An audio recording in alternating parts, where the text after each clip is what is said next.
Masala bond ഇടപാടിലെ E D സമൻസിൽ finance DGM ഹാജരായി മറുപടി നൽകാമെന്ന് കിഫ്ബി ഹൈക്കോടതിയിൽ. ഈ മാസം 27, 28 തീയതികളിൽ ഇഡിക്ക് മുന്നിൽ കിഫ്ബി ഉദ്യോഗസ്ഥർ ഹാജരാകാനായി ഹൈക്കോടതി ഇടക്കാല ഉത്തരവിറക്കി. അറസ്റ്റ് ഉണ്ടാകരുതെന്നും കോടതി. ഐസക്കിന്റെയും കിഫ്ബിയുടെയും ഹർജികൾ മാർച്ച് 7 മാറ്റി. രേഷ്മ ബാബു കൂടുതൽ വിവരങ്ങളുമായി ചേരുന്നു. രേഷ്മ, വിശദാംശങ്ങൾ.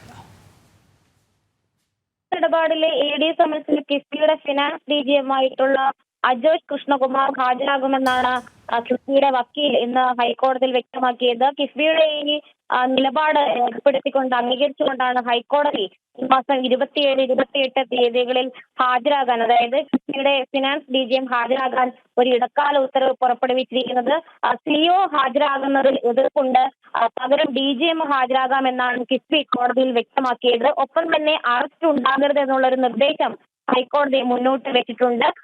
എന്തായാലും നിലവിൽ ഈ ഹർജിയിൽ ഹൈക്കോടതി EDയുടെ റിപ്പോർട്ട് ആവശ്യപ്പെട്ടിട്ടുണ്ട്. മാർച്ച് 7 കിഫ്ബിയുടെയും തോമസ് ഐസക്കിന്റെയും ഹർജികൾ ഹൈക്കോടതി വീണ്ടും പരിഗണിക്കും. ഈ മൊഴി രേഖപ്പെടുത്തൽ അടക്കമുള്ള കാര്യങ്ങൾ വീഡിയോയിൽ പകർത്തണമെന്നും കൂടി ഹൈക്കോടതി കിഫ്ബിയുടെ ഹർജിയിൽ ഇറക്കിയ ഇടക്കാല ഉത്തരവിൽ ചൂണ്ടിക്കാട്ടിയിട്ടുണ്ട്.